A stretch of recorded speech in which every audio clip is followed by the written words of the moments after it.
লক্ষ্মীপুরে সড়ক বিভাগের জায়গা দখল করে স্থায়ী ইমারত নির্মাণ করছেন ভূমিদস্যু বেল্লাল হোসেন।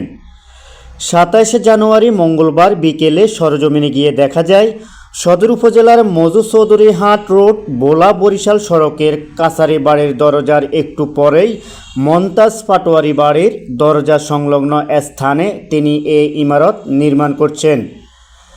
সরকারি জায়গায় কেন দখল করছেন, এমন প্রশ্নের জবাবে তিনি বৈশাখীর নিউজের এ প্রতিবেদকের উপর ক্ষিপ্ত হয়ে সাংবাদিকদেরকে নিয়ে বিরূপ মন্তব্য করতে থাকেন। তার স্থায়ী ঠিকানা বারবার জানতে চেষ্টা করলেও তিনি তার পরিচয় গোপন রাখেন। এতে স্পষ্ট বোঝা যায় তিনি অপরাধী। অপরাধ করতে করতে কাউকেই ওনার কাছে মানুষ মনে হয় না। তিনি অনেক ক্ষমতাধর নেতা, তাকে অনেক নেতা পাওয়ার দিচ্ছে, সেটি তার আচার আচরণেই বোঝা যায়। আইনকে তোয়াক্কা না করে বৃদ্ধাঙ্গুলি দেখিয়ে তিনি নিজের কেনা জমি মনে করে সরকারি জায়গা দখল করছেন, এমনটি তিনি নির্ধারণ করতে পারেননি।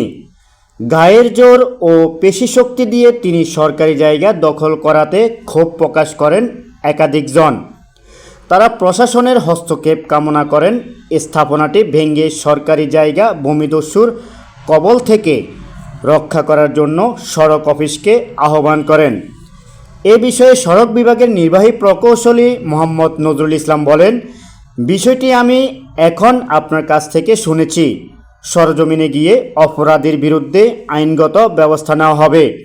সে সাথে স্থাপনা করে থাকলে সেটিও বেকু দিয়ে ভেঙে ফেলা হবে।